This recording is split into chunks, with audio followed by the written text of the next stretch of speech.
ఇటీవల యావత్ భారతదేశాన్ని సంచలనానికి గురి చేసినటువంటి ఆపరేషన్ కగార్ ఏదైతే ఎన్డీఏ గవర్నమెంట్ మావోయిస్ట్ పార్టీని అంతం చేస్తాం, నక్సలిజాన్ని రూపుమోపుతామంటూ అధికారంలో రాబోయే ముందు ఏదైతే తమ ఎజెండాలో పొందుపరిచిందో దానికి అనుగుణంగానే అన్నట్టుగా ఆపరేషన్ కగార్ పేరుతో ఇటీవల కర్రిగుట్టలో జరిగినటువంటి భారీ ఎన్కౌంటర్లు, అదేవిధంగా మావోయిస్టు పార్టీ అగ్రనాయకుల్ని సైతం హతమారుస్తూ మరి ఈ దశలో మావోయిస్టు పార్టీ ఏదైతే ఉందో అంతమయ్యే పరిస్థితిలో ఉంది.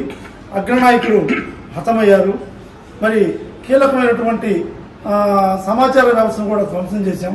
అదేవిధంగా వాటి కీలక కార్యాలయాలను కూడా ధ్వంసం చేశాం. భారీ స్థాయిలో దాదాపు 20,000 టన్నులకు పైచిలకు ఆహార నిల్వలని, అదేవిధంగా ఆయుధాలని, ఏదైతే సాంకేతిక పరిజ్ఞానంతో కూడినటువంటి ఆయుధాలను కూడా స్వాధీనం చేసుకున్నాం. దీంతో మావోయిస్టు పార్టీ అంతం తథ్యం ఏదైతే కర్రిగుట్టల ప్రాంతాన్ని ఏదైతే ఉందో మావోయిస్టు పార్టీ బలగాలని మించి మా ఆర్మీ బలగాలు ఆవహించి ఉన్నాయి. ఇక ఆహారం లేక ఎట్టి పరిస్థితుల్లో మావోయిస్టు పార్టీ అగ్రనేతలు మిగిలిన వాళ్ళంతా లొంగిపోక తప్పదు. దశ దిశ నిర్దేశం లేక మావోయిస్టు పార్టీ అంతం కాక తప్పదనేటువంటి ప్రభుత్వ వాదన ఏదైతే ఉందో దాని గురించి అది ఎలా సాధ్యం, మావోయిస్టు పార్టీ అంతం అనేటువంటిది జరుగుతుందా, మావోయిస్టు పార్టీని అంతం చేయటం అసలు సాధ్యమా అసాధ్యమా అనేటువంటి దాని మీద మాజీ నక్సలైట్ ఎరుపని శంకరన్న తోటి ఒక చిన్న ఇంటర్వ్యూ ఇటీవల మీరు గమనించారు. ఆపరేషన్ కగార్ పేరుతో కేంద్ర ప్రభుత్వం చేసినటువంటి భారీ మారణకాండ, అదేవిధంగా అగ్రనాయకులు సైతం అసూలు బాసినటువంటి పరిస్థితి. ఈ ఆపరేషన్ కగార్ పేరుతో కర్రిగుట్టల్లో చేసినటువంటి ఏదైతే ఎన్కౌంటర్లు ఉన్నాయో ఈ ఎన్కౌంటర్ల మీద మీ అభిప్రాయం? ముందుగా విప్లవోద్యమంలో తమ చివరి కంట వరకు, తుది శ్వాస వరకు విప్లవోద్యమం కోసం అంకితమై పూర్తి కమిట్మెంట్తో చివరి క్షణం వరకు ప్రజల కోసమే తప్పించి ప్రజల కోసమే తమ అమూల్యమైన ప్రాణాలని ఈజీగా పనంగా పెట్టినటువంటి ఈ ఎన్కౌంటర్లో అమరులైన అమరులందరికీ ముందుగా మా విప్లవ జోహార్లు. ఇప్పుడు మీరు ఈ ఎన్కౌంటర్స్ ఇవనేది యాక్చువల్గా పార్టీకి కొత్తగా, దాదాపు పార్టీ ఈ ప్రారంభమే తీవ్రమైనటువంటి నిర్బంధంలో, ఎమర్జెన్సీ కాలంలో, కష్టకాలంలో పార్టీ పుట్టింది. అంటే గాయాలతోటి, రక్త మడుగులతోటి, అమరవీరుల అంటే ప్రాణ త్యాగాలతోటే పార్టీ ప్రారంభమైంది. ప్రారంభమే త్యాగాలతో ప్రారంభం. ఓకే, మీరు అన్నట్టు అంటే గవర్నమెంటు లేదా అమిత్ షా 2026 మార్చి 31 కల్లా మేము అంతం చేస్తాం, ఇట్లాంటి స్టేట్మెంట్లు వాళ్ళకి కొత్త, కేంద్ర ప్రభుత్వానికి ఈ నినాదాలు, ఈ స్టేట్మెంట్లు కొత్త అవ్వచ్చు. ఎందుకంటే భారతదేశంలో నక్సల్బరీ ఉద్యమంతో ప్రారంభమైనటువంటి నక్సలైట్ ఉద్యమానికి నాయకత్వం ఎంఎల్ పార్టీ సెంట్రల్ కమిటీ కార్యదర్శి చారు మజుందార్ని 1972 మార్చి 16న అరెస్ట్ చేశారు, ఉదయం తెల్లవారుజామున. అదే నెల మార్చి 28వ తారీఖు తెల్లవారుజాము 4 గంటలకు చంపేశారు.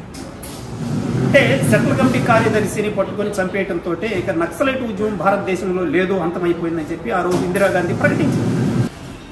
అట్లనే శ్రీకాకుళ పోరాటం సెట్ బ్యాక్ అయిన తర్వాత ఇక నక్సలైట్ ఉద్యమం అంతమైందని చెప్పి ఆ రోజు పాలక వర్గాలు ప్రకటించడం జరిగింది. ఆ తర్వాత అంతకంటే పెద్ద ఎత్తున అంటే నక్సల్బరీ కంటే కూడా శ్రీకాకుళ పోరాటం, నక్సల్బరీ 3 నెలలే నడిస్తే శ్రీకాకుళ పోరాటం 3 సంవత్సరాలు నడిచింది. తెలంగాణ పోరాటం సంవత్సరాల పాటు నడిచింది. తెలంగాణ తర్వాత నల్లమల ఉద్యమం, అవి 2 సెట్ బ్యాక్ అయిన తర్వాత దాదాపు ఇక నక్సలైట్ మూవ్మెంట్ కనుమరుగైపోయింది, ఇక భారతదేశంలో లేదు అని చెప్పి పాలక వర్గాలు సంకల్పబుద్దుకోవటం, ప్రకటించడం కూడా జరిగింది. మరి దండకారణ్యంలో ఈ రోజున గవర్నమెంట్ చెబుతున్న లెక్కల ప్రకారమే 10,000 మంది ఆయుధాలు పట్టుకున్నారు. ఇది చరిత్రాత్మకమైన విషయం. అంటే భారతదేశ చరిత్రలో ఇంత పెద్ద స్థాయిలో విప్లవోద్యమం, ప్రజా సైన్యం 10,000 మంది ప్రజల తరపున నిలబడటం అనేది చిన్న విషయం కాదు. ప్రపంచంలోనే సాయుధ పోరాటం నడుపుతున్నటువంటి విప్లవ పార్టీలో అతిపెద్ద పార్టీ మావోయిస్టు పార్టీ. ఇంకొకటి, ప్రపంచంలోనే 50 సంవత్సరాల అనుభవం ఉన్నటువంటి పార్టీ కూడా పీపుల్స్ మావోయిస్ట్ పార్టీ. కాబట్టి ఆ అనుభవాలన్నీ ఏం చెబుతున్నాయి? ఇట్లాంటి నిర్బంధాలు, నిరంతరం వస్తాయి. ఇది ఒకటే కాదు, ఈరోజే కాదు. ఇలాంటి నిర్బంధాలు, ఇంతకంటే పెద్ద నిర్బంధాలు భవిష్యత్తులో చాలా వస్తాయి. చాలా నిర్బంధాలను ఎదుర్కోవాలి. ఆ మేరకు కొన్ని నష్టాలు కూడా ఉంటాయి. నష్టాలు అనేది కామన్. ఇది పార్టీకి తెలుసు. అంటే పార్టీ స్పష్టంగా తెలుసు, వాళ్ళకి ఒక వ్యూహం, ఎత్తుగడలు ఉంటాయి. దాంట్లో భాగంగా ఇది దీర్ఘకాలిక సాయుధ రైతాంగ పోరాటం. ఇది ఏ కొద్ది రోజుల్లో ముగిసేది కాదు. దాంట్లో భాగంగా వాళ్ళ వ్యూహం, ఎత్తుగడలు ఉంటాయి. అంటే శత్రువు దూకుడుగా, అంటే శత్రువు బలంతో పోలిస్తే మావోయిస్టు బలం చాలా తక్కువ. అది పార్టీకి తెలుసు. కాబట్టి ఆ బలంతో శత్రువు యొక్క బలగాలను ఎదుర్కోవటం అనేది చేయదు. అట్లాంటి తప్పు పని చేయదు పార్టీ. పార్టీ ఆత్మరక్షణ యుద్ధాన్ని చేస్తుంది. అంటే యుద్ధాన్ని ఆత్మరక్షణ యుద్ధంగా మారుస్తుంది. కాబట్టి గెరిల్లా యుద్ధం చేస్తారు. శత్రువు యొక్క దూకుడిని ఆపుతూనే వాళ్ళ రక్షణలో ఉంటారు. ప్రధానంగా గవర్నమెంట్ అనుకున్నట్టుగా ఫలానా డేట్ కల్లా కంప్లీట్ చేస్తానది వాళ్ళ లక్ష్యం. ఓకే, అప్పటి వరకు కంప్లీట్ కాకుండా కాపాడటం అనేది విప్లవకారుల యొక్క లక్ష్యం. ఓకే, అంటే వాళ్ళ నినాదాలు నెరవేరకూడదు అనేదే విప్లవ పార్టీ లక్ష్యం. విప్లవ పార్టీని, ప్రభుత్వ బలగాలను ఎదుర్కోవటం అయితే పార్టీ లక్ష్యం కాదు. కాబట్టి ఇట్లాంటి నిర్బంధాలు అనేకం వస్తాయి. అయితే కొంతమంది వ్యక్తుల్ని, కొన్ని నష్టాలని ప్రతి మలుపులోనూ, ప్రతి టర్నింగ్ లో తప్పదు. ఖచ్చితంగా ఎంతో మంది, కొండపల్లి సీతారామయ్య చనిపోయాడు, ఆర్కే చనిపోయాడు, ఆదిరెడ్డి, ఇట్లా సెంట్రల్ కమిటీ మెంబర్స్ చనిపోయారు, ఆజాద్ చనిపోయాడు, అట్లా రామ్జీ చనిపోయాడు, మల్లోజుల కోటేశ్వరరావు చనిపోయాడు. అంటే పెద్ద పెద్ద లీడర్స్ పోయారు. లీడర్స్ పోయిన ప్రతిసారి ఇంకా పార్టీ అంతమైందని చెప్పే పాలక వర్గాలు ప్రకటిస్తూ ఉంటారు. అంటే నాయకుల్ని చంపచ్చు, కానీ విప్లవ ఉద్యమాన్ని సమూలంగా నిర్మూలించడం భారతదేశంలో సాధ్యం కాదు. ఎందుకంటే ప్రజల మౌలిక సమస్యలతో ముడిపడి ఉన్నటువంటి అంశం విప్లవోద్యమం. ఇప్పటికీ వీళ్ళు 2026కి అంతం చేస్తాము విప్లవ పార్టీ అని ప్రకటిస్తున్నారు. నిరుద్యోగాన్ని అంతం చేస్తాము, పేదరికాన్ని అంతం చేస్తాం పలానా డేట్ కల్లా, లేదంటే రైతు ఆత్మహత్యలను ఆపుతాం పలానా డేట్ కల్లా, లేదు రేపులు జరగకుండా ఈ ప్రపంచంలో మేము కాపాడుతాం పలానా డేట్ కల్లా, ఇక్కడ నిరుద్యోగ సమస్యను సమూలంగా నిర్మూలిస్తాను పలానా డేట్ కల్లా అని ప్రకటించమనండి. నక్సలిజం అనేది కనుమరుగైపోతుంది. ఇప్పుడు అవి కాకుండా నక్సలైట్లని అంతం చేస్తాము అని చెప్పి కలలుగన్న ఉన్న ప్రపంచంలో, ఇప్పుడు అమెరికా వియత్నాం మీద 10 సంవత్సరాలు యుద్ధం చేసింది. 10 సంవత్సరాలు. చిన్న దేశం వియత్నాం, అతి పెద్ద దేశం, అగ్రరాజ్యం అమెరికా. ఏమైంది? అమెరికా తోక ముడిచి పారిపోయింది. వియత్నాం గెలిచింది. ఆఫ్ఘనిస్తాన్ మీద ఇదే పద్ధతుల్లో రష్యా వాడు సైన్యాలు పెట్టి 10 years ఉన్నాడు. ఆఫ్ఘనిస్తాన్ లొంగ తీసుకోలేకపోయాడు. రష్యానే ముక్కలైపోయింది. రష్యా చిత్రపటం లేకుండా పోయింది ప్రపంచంలో. నిన్నటికి నిన్న ఆఫ్ఘనిస్తాన్ లో అమెరికా వాడు ఎందుకు సమూలంగా నిర్మూలించలేకపోయాడు టెర్రరిస్టుల్ని? మళ్ళీ వాళ్లే అధికారంలోకి వచ్చారు, నువ్వే తోక ముడిచావు. అంటే అగ్రరాజ్యాల వల్ల గాటల్లా ప్రజాయుద్ధాన్ని ఎదుర్కోవటం, పైపెచ్చు దండకారణ్యంలో ఎదుర్కోవటం ఇంకా కష్టం. మొత్తం అడవులు, గుట్టలు, లోయలు, నదులు ఉంటాయి. అంటే ఇప్పుడు ప్రభుత్వం ప్రకటించడం ఏంటంటే దాదాపుగా ఈ కర్రెగుట్టల ప్రాంతాన్ని ఇంతవరకు ప్రభుత్వం దృష్టిలో లేకుండా చాలా వేళ్ళూనిపోయి ఈ కర్రెగుట్టల ప్రాంతాన్ని ఒక ప్రధాన కేంద్రంగా చేసుకొని ఈ మావోయిస్టు పార్టీ కార్యకలాపాలు సాగుతూ ఉన్నాయి. అక్కడ ఉన్నటువంటి విపరీతమైన డంపు చేసుకున్నటువంటి ఆయుధ సంపత్తిని, టెక్నికల్తో కూడినటువంటి ఆయుధ సంపత్తిని, సమాచార విభాగాన్ని, అదేవిధంగా టాప్ లీడర్స్ని, వేల టన్నుల ఆహార నిల్వలను కూడా స్వాధీనం చేసుకోవడం జరిగింది. అదేవిధంగా నంబాల కేశవరావు లాంటి అత్యున్నతమైనటువంటి లీడర్ని, అదేవిధంగా హిడ్మా అనేటువంటి ఒక ఈ నల్లమాల దండకారణ్యాలలో ఈ ఏదైతే ఈ మావోయిస్టు సామ్రాజ్య వ్యవస్థాపకుడికి కీలకమైన వ్యక్తి హిడ్మాన్ కూడా అరెస్ట్ చేయడం జరిగింది. ఇటువంటి పరిస్థితుల్లో, ఇటువంటి పరిస్థితి ఇంతవరకు ఎప్పుడూ మావోయిస్టు పార్టీకి తారసపడలేదు. దీనితో ఇది అంతమయ్యే పరిస్థితులు ఉన్నాయని ప్రభుత్వం ప్రకటించిన దాని మీద మీ అభిప్రాయం? ఓకే, హిడ్మాని అరెస్ట్ చేశామని చెబుతున్నారు. హిడ్మా యొక్క అరెస్ట్ని ధృవీకరించలేదు ఇప్పటికీ. ఇంకొకటి, హిడ్మా అనే అతను ఒక చిన్న స్థాయి లీడర్. అతను యాక్షన్ ఓరియంటెడ్. దాడుల్లో అతను ఎక్కువగా పాపులర్ అవటం వల్ల అతనికి ఇంత పేరు వచ్చింది. కానీ నిజంగా వాళ్ళు అనుకున్నటువంటి పెద్ద ఎత్తున కేంద్ర కమిటీ స్థాయి లీడర్ కాదు. లోకల్ లీడర్, అతను చిన్న స్థాయి లీడరు. అయితే హిడ్మాకి పేరు వచ్చింది కాబట్టి హిడ్మాని కొట్టుకుంటే విప్లవోద్యమం అయిపోద్దని చెప్పి కళ్ళగంటా ఉన్నారు. ఇంకా కర్రీగుట్టలో, అంటే ఒక కర్రీగుట్టలే కాదండి, మీకు మొత్తం దండకార్యంలో మధ్య భారతంలో దాదాపు చాలా రాష్ట్రాలకి విస్తరించి ఉంది విప్లవ పార్టీ. మీకు టెక్నాలజీ కావచ్చు, మీకు అంశాలు కావచ్చు, ఆహారం కావచ్చు, లేదా లీడర్స్ కావచ్చు, అన్ని ప్రాంతాలకు విస్తరించి ఉంటారు. ఒక కర్రిగుట్టలకే పరిమితమై లేదు, పార్టీ ఒక కర్రిగుట్టలకే పరిమితమై లేదు. ఇంకొకటి కర్రిగుట్టలు కూడా దాదాపు 3000 చదరపు కిలోమీటర్ల ఏరియాని కలిగి ఉంటుంది, దాదాపు 3 రాష్ట్రాలని విస్తరించి ఉంటుంది. కర్రిగుట్టలను మొత్తం చుట్టుముట్టడం కూడా సాధ్యం. ఇంకా రాబోయేదంతా వర్షాకాలం. పైపెచ్చు అడుగుల్లోకి వచ్చి వీళ్ళు నిలబడి విప్లవోద్యమాన్ని అణిచివేయటం అనేది కలలే తప్ప నిజానికి వాళ్ళకి సాధ్యం కాదు. పైపెచ్చు పోలీసు బలగాలు జీతాల కోసం పనిచేసేవారు, నెలల కుటుంబం కోసం ఉద్యోగాల్లో చేరారు, జీతాల కోసం పనిచేశారు. ప్రాణాలకు తెగించి నిలబడి చేయటం అనేది ఎప్పటికీ ప్రభుత్వ సైన్యాలకు ఎప్పుడూ సాధ్యం కాదు. ఇదే అంటే విప్లవ పార్టీ గెలుస్తుంది, వాళ్ళు ఒంటుకు ఓడిపోతారంటే మానసిక సంసిద్ధతలో డిఫరెన్స్ ఉంటుంది. నిన్న చూడండి, నిన్న జరిగినటువంటి 35 మంది కలిగి ఉన్నటువంటి నంబాల కేశవరావు టీం, ఆయన యాక్చువల్గా ఆయన హెల్త్ కండిషన్స్ ఇచ్చా అతను ఒక సేఫ్టీ జోన్లో ఉన్నాడు. అయితే 35 మందికి యాక్చువల్గా 150 మంది దాకా ఉంటారు సెంట్రల్ కమిటీ కార్యదర్శి గారు. అయితే ఇప్పుడున్నటువంటి నిర్బంధం ఫలితంగా వాళ్ళు నిర్మాణంలో మార్పులు చేసుకున్నారు. ఏం చేసుకున్నారంటే ఈజీగా మూవ్ అవడానికి వీలుగా చిన్న చిన్న దళాలుగా మార్చుకోవటం జరిగింది. అందుకనే 35 మెంబర్స్ తోటి వాళ్ళు ఫామ్ చేసుకోవటం జరిగింది. అయితే 35 మందిని నిర్మూలించడానికి 25,000 మంది సైన్యాన్ని చేశారు. 25,000 మంది చుట్టుముట్టారు. ఏమర్థం చేసుకోవాలి? ఇంకొకటి గుర్తించండి, మీరు చివరి క్షణం వరకు నాయకుడిని కాపాడటం కోసం అందరూ నిలబడి పోరాడారు. చనిపోవటానికి బుల్లెట్లకు ఎదురుగా, తుపాకీలకు ఎదురుగా నిలబడ్డారు. వాళ్ళు చివరి వరకు నిలబడ్డారు వాళ్ళ ప్రీతమ నాయకుడిని రక్షించుకోవడం కోసం. ఇది మీరు కథల్లోనూ సినిమాల్లోనూ చూస్తారు. అంటే విప్లవకారుల యొక్క కమిట్మెంట్ అండి, ఆ కమిట్మెంట్, ఆ సీరియస్నెస్, నాయకుడిని రక్షించుకోవటం కోసం ప్రాణాలకు తెగించి అక్కడ నిలబడటం అనేది, పోరాటం అనేది చివరి వరకు పోరాడు. అందరూ చనిపోయిన తర్వాతే నంబాల కేశవరావుని పట్టుకున్నారు. అంటే ఇక్కడ ఒక చిన్న విషయం ఉంది. ఏదైతే మావోయిస్టు పార్టీ నాయకులు ఎవరైతే ఇప్పుడు ఈ కరిగుట్టల ఎన్కౌంటర్ తర్వాత మాట్లాడుతున్నారో, ప్రకటన చేస్తున్నారో, ఏదైతే మావోయిస్టు పార్టీకి చెందినటువంటి కీలకమైన వ్యక్తుల సమాచారం మేరకే ఈ ఎన్కౌంటర్ జరిగినాయి, మాలోనే చీలిక వచ్చి ఇచ్చిన ఇన్ఫర్మేషన్ ద్వారా ఇది జరిగింది అనేటువంటి ఒకటి.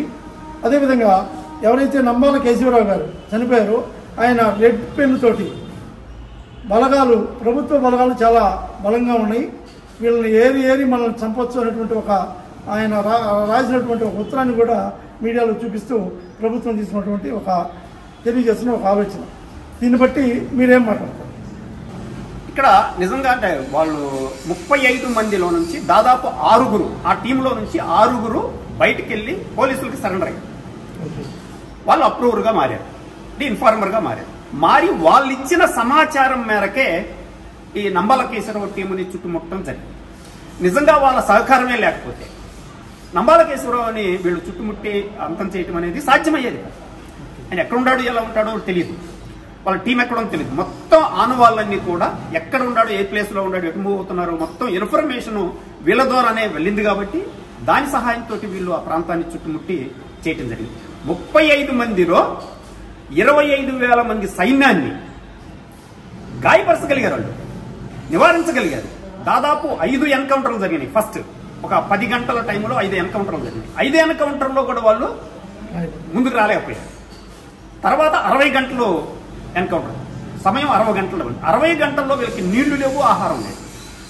వాళ్ళకి హెలికాప్టర్ల ద్వారా ఆహారం, నీళ్లు అందుతున్నాయి. వీళ్ళకి 60 గంటల సేపు ఆహారం లేదు. అయినా వీళ్ళు అంటే చక్రబంధాన్ని ఛేదించడం కోసం దాదాపు ఒక టీం అగ్రెసివ్గా ముందుకెళ్ళిపోయి ఫైర్ చేసుకుంటూ వెళ్ళిపోయారు, ఓపెన్ చేసుకొని వెళ్ళిపోయారు.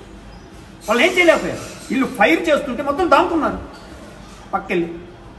7 తప్పించుకున్నారు కదా, ఆ 35 మందిలో నుంచి 7 తప్పించుకున్నారు యుద్ధం చేస్తూ. మిగతా వాళ్ళు యుద్ధం చేస్తూ చనిపోయారు. అంటే ఏంటి ఇక్కడ అంటే మానసిక సంసిద్ధత.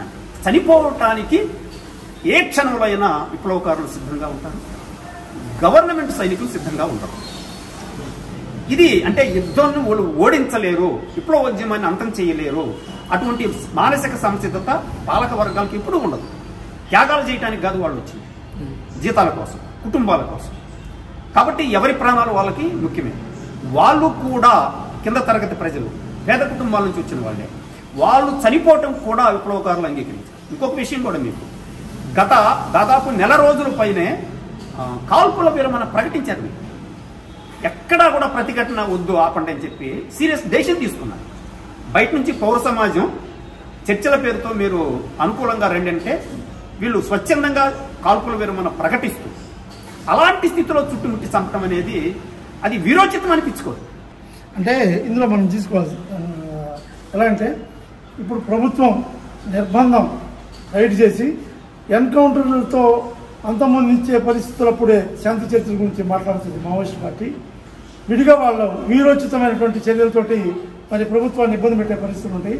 వాళ్ళకి ముప్పు ఉండి వాళ్ళు ఇబ్బంది పడతారు, వాళ్ళు హతమయ్యే పరిస్థితులు ఉన్నాయి అన్నప్పుడే శాంతి చర్చల అంశాన్ని తెర మీద చేస్తారు అనే దాని మీద మీ అభిప్రాయం.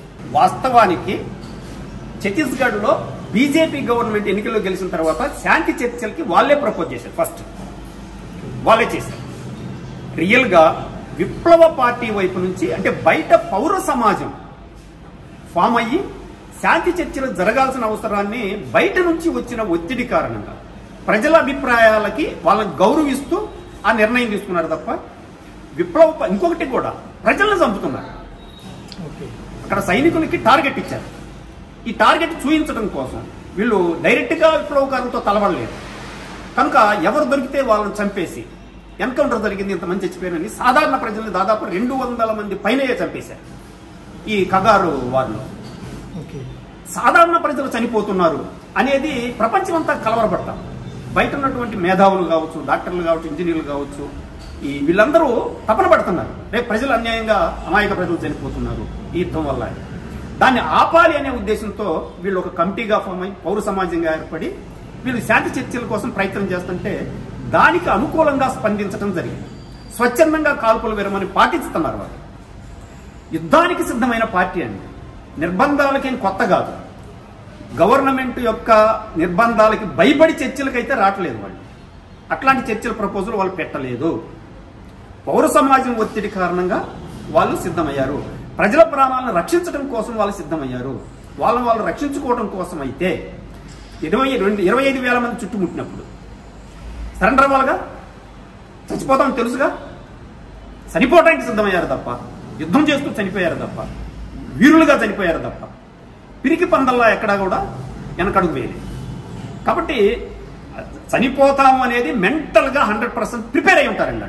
అంటే ఇప్పుడు కొన్ని వీడియోలో సోషల్ మాధ్యమాల్లో ప్రభుత్వం నుంచి అదేవిధంగా ఏదైతే బలగాలు ఉన్నాయో వాటి నుంచి వచ్చినటువంటి ఫోటోలు నేపథ్యంలో కరిగుట్టల మీద దండకారణ్యంలో ఎర్ర పతాకాన్ని తీసి మొట్టమొదటిసారిగా త్రివర్ణ పతాకాన్ని ఎగరేసాం, కర్రెగుట్టల మీద త్రివర్ణ పతాకాన్ని ఏజెన్సీ ప్రాంతాల్లో ప్రజ్వలించాం అంటూ అది ఏదైతే బలగాలు ఉన్నాయో వాళ్ళు ప్రకటించడాన్ని మీరు ఏ విధంగా చూస్తారు? ఇప్పుడు త్రివర్ణ పతాకాన్ని ఎగరవేయటం అనేది చాలా మామూలు విషయం. వాళ్ళు ఎక్కడుంటే క్యాంపులు ఆల్రెడీ దండకారణ్యం మొత్తం కూడా ప్రతి 3 కిలోమీటర్లకి ఓ పోలీస్ క్యాంపు ఉంది. ఆ క్యాంపుల్లో ప్రతి చోట ఎర్ర జెండా, అది 3 రంగుల జెండా ఎగరవేయచ్చు. అది అంతిమ విజయం అయితే కాదు కదా. ఒక జెండాని ఎగరవేయటం అంతిమ విజయం అయితే కాదు. అట్లనే ఒక కర్రెగుట్టలే కాదండి, దాదాపు మనకి జార్ఖండ్ దాకా విస్తరించింది విప్లవోద్యమం. ఈ విప్లవోద్యమం మొత్తాన్ని చుట్టుముట్టి అంతం చేయటం అనేది సాదాసీదా విషయం కాదు. కర్రెగుట్టలు మొత్తం లేదంటే దండకార్యం మొత్తం ఆక్యుపై చేసి జెండా ఎగరవేయటం అనేది ఇప్పట్లో వాళ్ళకి సాధ్యం, ఇప్పుడు కాదు ఎప్పటికీ సాధ్యం. ఓకే, ఇప్పుడు ఏదైతే మన ఈ విప్లవ పార్టీని అంతం చేసే దశలో ప్రభుత్వం ప్రకటించి మరీ చేసినటువంటి ఆపరేషన్లో ఎంతోమంది సామాన్యులు కూడా చనిపోతున్నారని మీరు చెప్తా ఉన్నారు. అయితే అగ్రనాయకుల్ని హతం చేసినప్పటికీ కూడా ఎటువంటి అగ్రనాయకత్వం నుంచి ప్రకటనలు కానీ గతంలో లాగా ప్రకటనలు కానీ అదేవిధంగా హెచ్చరికలు కానీ లేకుండా అసలు భారతదేశానికి సంబంధం లేనటువంటి టర్కీ మావోయిస్టులు స్పందించడాన్ని చూస్తే భారతదేశంలో మావోయిస్టు అగ్రనాయకత్వం అంతమందింది, అందుకనే టర్కీ నుంచి నాయకత్వంతో ప్రకటనలు ఇప్పిస్తున్నారు అనేటువంటి వాదన మీద మీ అభిప్రాయం? ఇప్పటికీ ఈ రోజు కూడా స్టేట్మెంట్ వచ్చింది. అంటే యాక్చువల్గా మీకు నంబాల కేసీరావు ఎన్కౌంటర్ ఎలా జరిగింది, ఏం జరిగింది అనే ఆ సిచ్యువేషన్ మొత్తం ప్రకటించారు కదా. పార్టీ ప్రకటించింది, పార్టీ ప్రకటన ఇస్తుంది. అట్లా ఇవ్వలేని పరిస్థితి అయితే లేదు. అయితే ఏంటంటే ఈ రోజున ప్రపంచంలోనే అతిపెద్ద విప్లవ పార్టీ, కాబట్టి అంతర్జాతీయ సంబంధాలు కలిగిన పార్టీ. ఒక టర్కీనే కాదండి, చైనా కమ్యూనిస్ట్ పార్టీ ప్రకటించింది, ఫిలిప్పీన్స్ కమ్యూనిస్ట్ పార్టీ ప్రకటించింది. అట్లా ప్రపంచంలో ఉన్న అన్ని కమ్యూనిస్ట్ పార్టీలు కూడా కేంద్ర కమిటీ కార్యదర్శి కదా. ఆల్ ఇండియా పార్టీ అంటే చాలా పెద్ద పార్టీ, ప్రపంచంలోని విప్లవ పార్టీ పెద్ద పార్టీ. ఆ పార్టీకి కేంద్ర కమిటీ కార్యదర్శి, main top of the leader. అతను చనిపోయిన తర్వాత ప్రపంచంలో ఉండే విప్లవకారులందరూ స్పందించారు. ఓకే, ఇప్పుడు ఏదైతే చైనా, పాకిస్తాను, టర్కీ, బంగ్లాదేశ్ ఇలాంటి దేశాలు భారతదేశానికి వ్యతిరేకంగా ఉగ్ర మోకల్ని సమీకరిస్తున్నటువంటి పరిస్థితులు మనకు తెలుసు. ఈ రీసెంట్గా పాకిస్తాన్తో జరిగిన ఒక ఆపరేషన్ ద్వారా కూడా, ఆపరేషన్ సింధూర్ ద్వారా కూడా మనందరం యాంటీగా ఉన్న పరిస్థితులు, ఆ దేశాలకు సంబంధించినటువంటి మావోయిస్టులతో టైఅప్ అంటే అలాంటి ఉగ్రవాదులతో సంయుక్తమై భారతదేశంలో అల్లర్లు రేకెత్తించే దశలో ఉన్నట్టు మరి ప్రయాణిస్తూ ఉంది మావోయిస్టు పార్టీ అనేటువంటి వాటికి మీ సమాధానం. భారతదేశంలో ప్రజలందరూ గమనిస్తున్నారు, ప్రజలందరికీ చాలా స్పష్టంగా తెలుసు. అంటే విప్లవ పార్టీ పట్ల ప్రజల హృదయాల్లో ఎలాంటి స్థానం ఉందో ప్రజలందరికీ తెలుసు. దీన్ని వక్రీకరించి ఏదో మాట్లాడాలనుకుంటే చాలా. ఇంకొకటి కూడా, ఇప్పుడు మన జరిగినటువంటి ఉగ్రదాడి కావచ్చు, అంతకుముందు పుల్వామాలో జరిగినటువంటి ఉగ్రదాడి కావచ్చు, ఇవన్నీ ఎన్నికల ముందే ఎందుకు జరుగుతున్నాయి? మీకు ఎన్నికల ముందే, ఇప్పుడు కూడా ఎన్నికలు, బీహార్ ఎన్నికల ముందు ఆ దాడి జరిగింది. ఎందుకు జరుగుతుంది అంటే టెర్రరిస్టులకి ఇక్కడ అధికారంలో రావాలన్న భారతీయ జనతా పార్టీకి ఒక ఏదన్నా ఒప్పందాలు ఉన్నాయా? వీటి మీద చాలా మందికి అనుమానాలు ఉన్నాయి. మీరు ప్రతి దాడి, అసలు ఈ పాకిస్తాన్ మీద యుద్ధం ఎందుకు చేసినట్టు, ఏ లక్ష్యంతో చేసినట్టు, ఎందుకు ఆపేశారు? ఆపేయాల్సిన అవసరం ఏంటి? అంటే ఏ లక్ష్యంతో వేసావో, లక్ష్యం ఎంతవరకు నెరవేరింది, నెరవేరిన తర్వాత ఆపేశారా? అంటే ఎందుకు ప్రారంభించామో తెలియదు, ఎందుకు ఆపేశామో తెలియదు. అంటే యుద్ధం పట్ల అంటే కేవలం నీ రాజకీయ ప్రయోజనాల కోసం జరిగిన యుద్ధం అనేది ప్రజలు గమనిస్తున్నారు. నీ రాజకీయాల ప్రయోజనాల కోసం టెర్రరిస్టులు కూడా పుట్టుకొస్తారు. టెర్రరిస్టులు వాళ్ళ చర్యలు మీ ఎన్నికల అవసరాల కోసం చేస్తారు. అంటే టెర్రరిస్టులతో ఎవరికి అనుబంధం ఉండి ఉండాలండి? ఎవరు ప్రయోజనాల కోసం టెర్రరిస్టులు పనిచేస్తున్నారు? ఎవరికి అది ప్రయోజనమైంది? పుల్వామాలో దాడి ఎవరికి ప్రయోజనమైంది? మన పహల్గామ్లో జరిగిన దాడి ఎవరికి ప్రయోజనమైంది? దీని వెనుకున్నటువంటి ఆలోచనలు ఏంటి? ఇది ప్రజలు ఆలోచిస్తున్నారు. కాబట్టి విప్లవకారుల పట్ల ఎలాంటి అభిప్రాయాలు ఉండాలో ప్రజలకు స్పష్టంగా ఉంది. ఈ రోజున ప్రజలు అంటే స్పందిస్తున్నారు, ప్రజలు పెద్ద ఎత్తున ఫీల్ అవుతున్నారు, బాధపడుతున్నారు. ఎందుకంటే అంత త్యాగమూర్తులు ఆ విధంగా చనిపోవటం అనేది ప్రజలు జీర్ణించుకోలేకపోతున్నారు.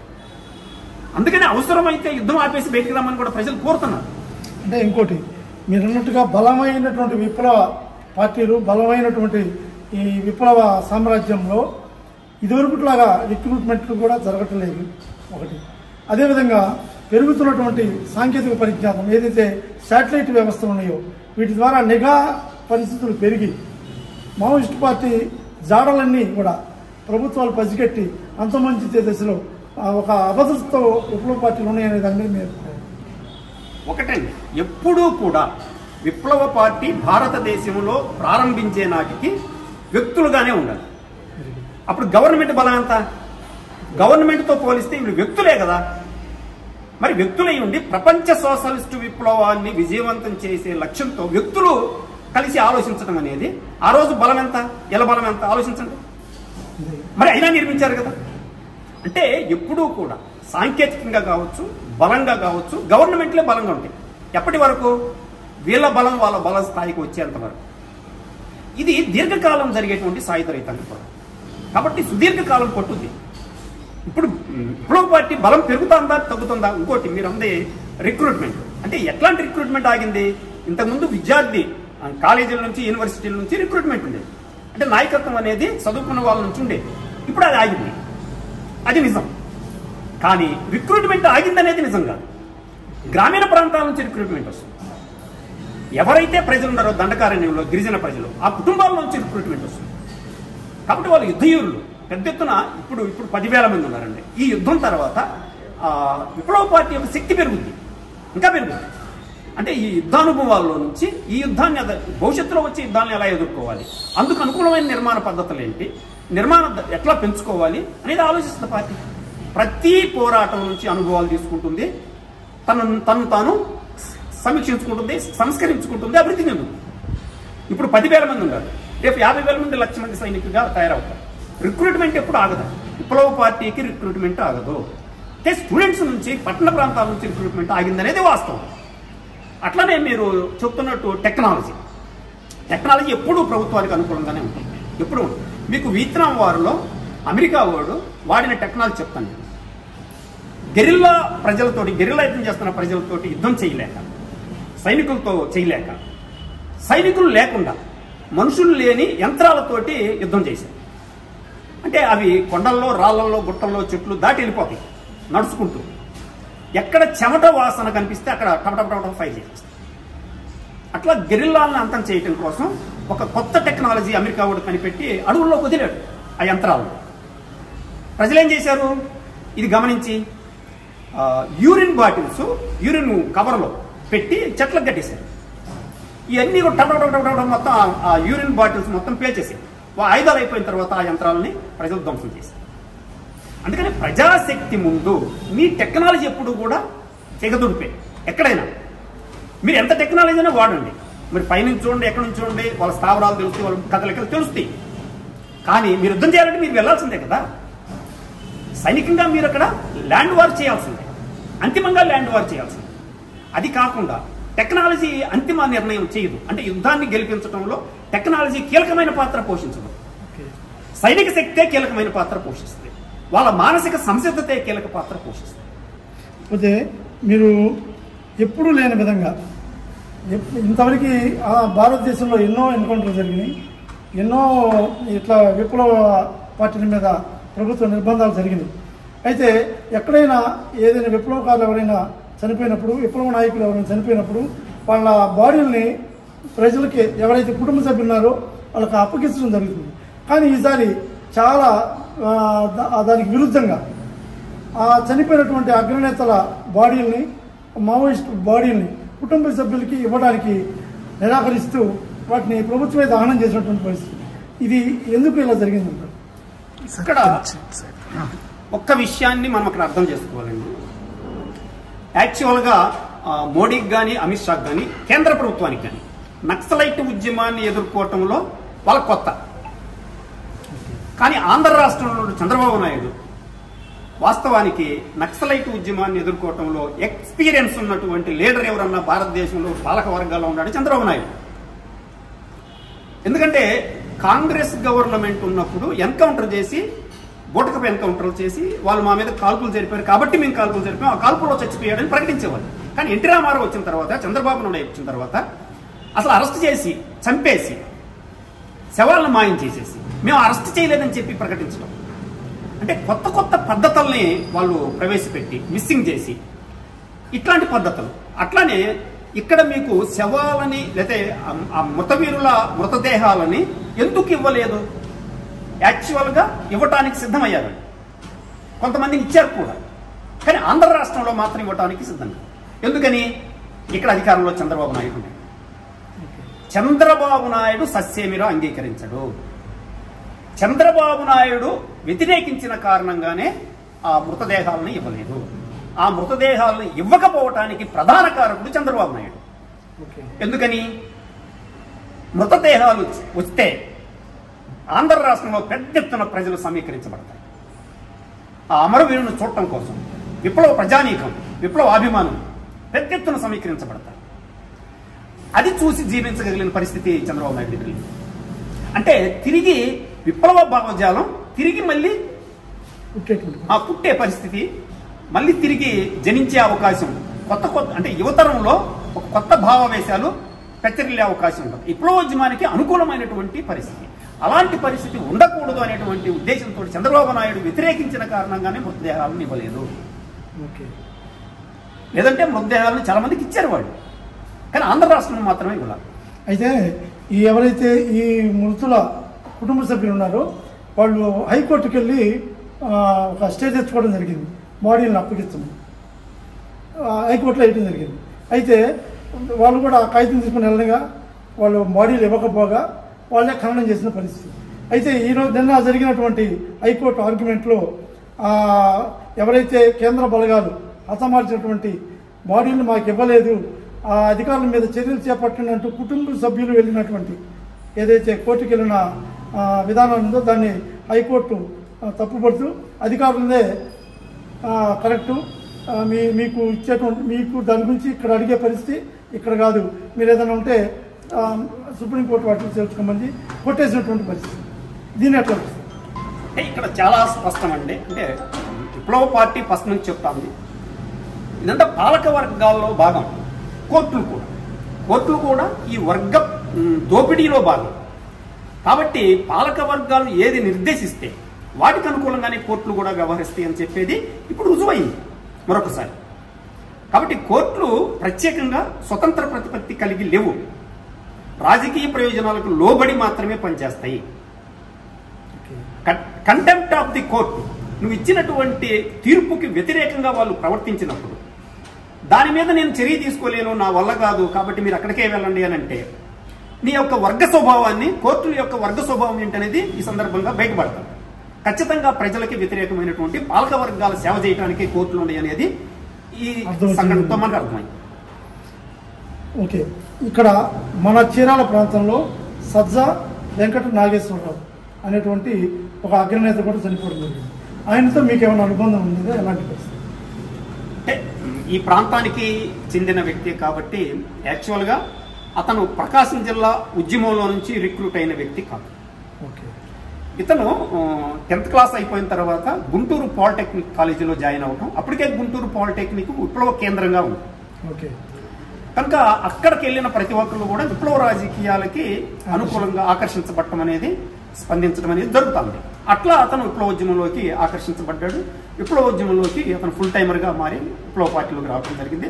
గుంటూరు జిల్లా నిర్మాణంలో అతను తర్వాత ఫారెస్ట్ ఉద్యమంలోకి వెళ్ళడం, అక్కడ దళ కమాండర్గా కొన్నకాలు పనిచేయటం, ఇట్లా ఎదుగుతూ దాదాపు 30 సంవత్సరాల పైనే కమిట్మెంట్ తోటి మళ్ళీ తిరిగి ఇంటికి రాకుండా మొత్తం పార్టీలోనే చివరి క్షణం వరకు అతను పార్టీలోనే కొనసాగటం జరిగింది.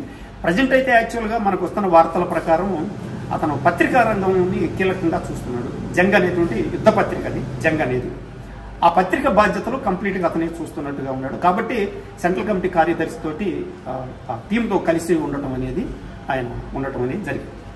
నిజంగా ఏంటంటే ఆ యుద్ధంలో కూడా ఆయన పత్రికా రంగాన్నే కాదు, యుద్ధంలో కూడా అతను ఆ తుపాకీ పట్టుకుని శత్రువుతో పోరాడుతూ అమరుడు, కమిట్మెంట్తో నిజంగా చాలా అద్భుతమైనటువంటి విప్లవ జీవితాన్ని, విప్లవ ఆచరణని, విప్లవ సాంప్రదాయాన్ని కాపాడినటువంటి సజ్జా వెంకట నాగేశ్వరరావు గారికి మరొకసారి ఖచ్చితంగా జోహార్.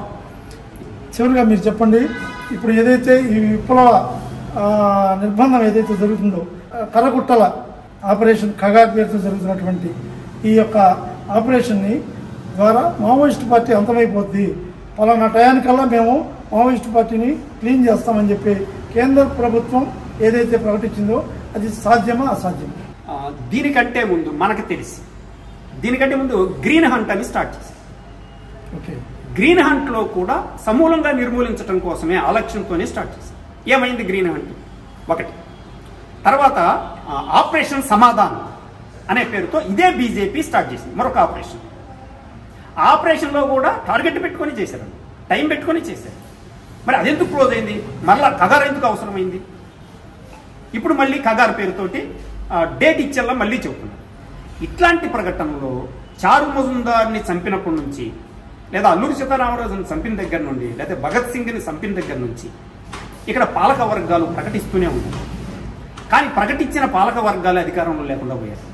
మొన్న ఎన్నికల్లో చాలా కష్టం మీద బీజేపీ గెలిచింది, చాలా కష్టం మీద. ఆ పెట్టుబడిదారులతో వాళ్ళు చేసుకున్న ఒప్పందాలు, ఆ ప్రైవేట్ కంపెనీలతో వాళ్ళు చేసుకున్న ఒప్పందాలు, నెక్స్ట్ ఎన్నికల్లో గెలుస్తారో లేదో తెలియనటువంటి భయానకమైన పరిస్థితుల్లో వాళ్ళ మీద తీవ్రమైన ఒత్తిడి ఉంది. కాబట్టి ఈ ఒత్తిడిలో భాగంగా వాళ్ళు ఎంతైనా సరే, ఎంత ఖర్చు అయినా పర్వాలేదు, ఎంత దీనికైనా పర్వాలేదు అని సిద్ధమయ్యి ఈ రోజున పెద్ద ఎత్తున సైన్యాన్ని తీసి ఈ కగార్ పేరుతోటి స్టార్ట్ చేశారు. ఇక్కడ నేను మళ్ళీ చెబుతుంది ఏంటంటే, సైన్యాన్ని పెట్టినంత మాత్రాన విప్లవోద్యమాన్ని నిర్మూలించడం సాధ్యం. ఆ సైన్యానికి మానసిక సంసిద్ధత ఉండాలి, యుద్ధం చేయాలి, త్యాగాలు చేయాలి, ప్రాణాలకు కోల్పోవటానికి సిద్ధం అవ్వాలి. ప్రాణాలు వదలడానికి సిద్ధం కావాలి అనే సంసిద్ధత మీ సైన్యానికి ఉందా లేదా అనేది కీలకమైన అంశం. అందుకని విప్లవకారులను చంపచ్చు, అది కూడా వీళ్ళు యుద్ధంలో చంపట్లేదండి. ఎదురు మొదరు యుద్ధంలో వీళ్ళు నిలబట్టలేదు. నిలబట్టడానికి వేల సంఖ్యలో లక్షల సంఖ్యలో సైన్యాన్ని దించుకోవాల్సి వస్తుంది. కొద్ది మందితో యుద్ధం చేయాలన్నమాట. అంటే వాళ్ళ మానసిక సంసిద్ధత అది. ఇప్పుడు ఆ బలహీనత ఉన్నంతకాలం విప్లవోద్యమాన్ని భారతదేశంలో విప్లవం విజయవంతం అవుద్ది, కానీ విప్లవోద్యమాన్ని అంతమొందించడం అనేది సాధ్యం కాదు. విప్లవకారులను చంపచ్చు, కొంతమంది నాయకుల్ని కొంతమంది వ్యక్తుల్ని చంపచ్చు. ప్రతి దాడిలో ప్రతి ఆపరేషన్లో కొన్ని నష్టాలనేవి తప్పవు, ఖచ్చితంగా ఉంటాయి.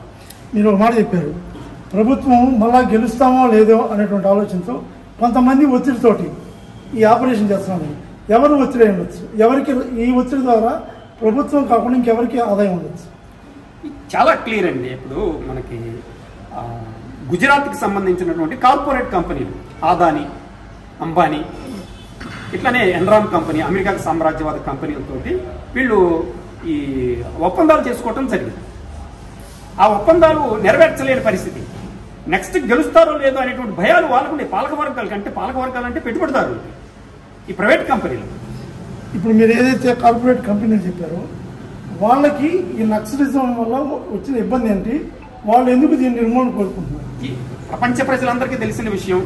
ఎందుకంటే భారతదేశంలో మధ్య భారతంలో దండకారణ్యంలో ఆ కొండల కింద ఉన్నటువంటి సంపద ఏదైతే ఉందో, ఈ భారతదేశాన్ని దాదాపు 200 సంవత్సరాలు కూర్చోబెట్టి పోషించగలిగినటువంటి సంపద. ఇది భారత ప్రజలకి చెందాల్సింది, ప్రజలందరూ అనుభవించాలి, భవిష్యత్ తరాలు అనుభవించాల్సింది. వాటిని కొంతమంది వ్యక్తులకి గొప్ప చెప్పాలనే లక్ష్యంతో ఆ సంపద కోసం, ఆ సంపదే లేకపోతే ఇంత యుద్ధం చేయాల్సిన అవసరం లేదు. ఇక్కడ కేవలం ఆ సంపద కోసం, సంపదను వాళ్ళకి గొప్ప చెప్పడం కోసం ఈ రోజున యుద్ధం జరుగుతుంది. ప్రపంచం మొత్తానికి తెలిసిన అంశం. ఈ ఆపరేషన్ కగార్ లాంటి ఎన్నో ఆపరేషన్ తోటి ఈ విప్లవోద్యమాల్ని అంతం చేయాలనేటువంటి పరిస్థితులని కాకుండా ఎలాంటి పరిస్థితులు ఉంటే ఈ విప్లవ పార్టీ లేకుండా ఉండేటువంటి అవకాశం ఉంటుంది? ఖచ్చితంగా ఉంటుంది. ఇక్కడ ప్రజల మౌలిక సమస్యల్ని పరిష్కరించగలగాలి. భారతదేశం ప్రధానంగా వ్యవసాయ దేశం కాబట్టి ఇక్కడ వ్యవసాయిక విప్లవం జరగాల్సిన అవసరం ఉంది. భారతదేశంలో దున్నేవాడికే భూమి పంచాల్సిన అవసరం ఉంది. వ్యవసాయికంగా ఇక్కడ ఎప్పుడైతే అభివృద్ధి అవుతుందో దాని మీద ఆధారపడి పరిశ్రమలు అభివృద్ధి అవుతాయి. ఎప్పుడైతే పరిశ్రమలు అభివృద్ధి అవుతాయో ఇది పారిశ్రామికంగా అభివృద్ధి అయినప్పుడు నిరుద్యోగ సమస్య నిర్మూలన అవుతుంది, ఈ దేశం అభివృద్ధి వైపు వెళ్తుంది. అట్లా కీలకమైనటువంటి మౌలిక సమస్యలు ఏవైతే ఉన్నాయో, నిరుద్యోగం కావచ్చు, పేదరికం కావచ్చు, వ్యవసాయ సమస్యలు కావచ్చు, వీటిని వదిలిపెట్టి కేవలం నేను యుద్ధం చేసి సాల్వ్ చేస్తానంటే ఈ ప్రపంచంలో చాలా మంది యుద్ధాలు చేసి సాల్వ్ చేద్దాం అనుకుని ఎవరు చేయలేకపోయారు. హిట్లరే చేయలేకపోయాడు. ప్రపంచ యుద్ధానికి పాల్పడ్డ హిట్లర్ వల్లే కాలేదు. కనుక అట్లాంటి కలలు కన్న వాళ్ళు ఎవరు సాధ్యం కాదు, కుదరదు. మౌలిక సమస్యలను పరిష్కరించకుండా ఇక్కడ విప్లవోద్యమాన్ని అంతం చేయలేదు. మౌలిక సమస్యలను సాల్వ్ చేస్తే విప్లవోద్యమం అవసరం ఉండదు, ఖచ్చితంగా ఉండదు. ఇది ఆపరేషన్ కగార్ పేరుతో ఏదైతే ప్రభుత్వం చేస్తుందో ఈ దమనకాండ అనేది ఎప్పటికీ విప్లవ భావాలని, విప్లవ భావజాలాలని, అదేవిధంగా విప్లవ పార్టీని అంతం చేయలేదు. విప్లవకారుల్ని, విప్లవ పార్టీ నాయకుల్ని చంపగలదేమో కానీ ప్రజల సమస్యలతో ముడిపడి ఉన్నటువంటి ఈ భావజాలాన్ని ఎప్పటికీ చంపలేదు. ప్రభుత్వం దీని బదులు లక్ష్యం పెట్టుకొని విప్లవ పార్టీ నాయకుల్ని, విప్లవ పార్టీ సైనికుల్ని చంపే బదులు ఆ విప్లవ పార్టీ పుట్టుకల యొక్క లక్ష్యాలని చంపేస్తే, ప్రజల యొక్క అవసరాలను తీరిస్తే, ప్రజల యొక్క ఏవైతే ఆకాంక్షలు తీరిస్తే ఈ విప్లవ పార్టీలు అంతమవుతాయే కానీ ఇలాంటి ఆపరేషన్ తోటి ఈ పార్టీలు అంతం కావు అని చెప్పి, అదేవిధంగా ఏదైతే విప్లవ పార్టీ నాయకులు అంతమందితోటే ఈ పార్టీలు అంతమవుతాయి అనుకుంటే ఎటువంటి పరిస్థితుల్లో కూడా ఈ విప్లవ పార్టీని అంతమొందించడం ఈ ప్రభుత్వం కాదు, గత ప్రభుత్వాలు కాదు, రాబోయే ప్రభుత్వాల వల్ల కూడా ఇది సాధ్యం కాదని చెప్పి చెప్తా ఉన్నారు. ఎరపని శంకరన్నతో సాయి ఈవే చీరాల.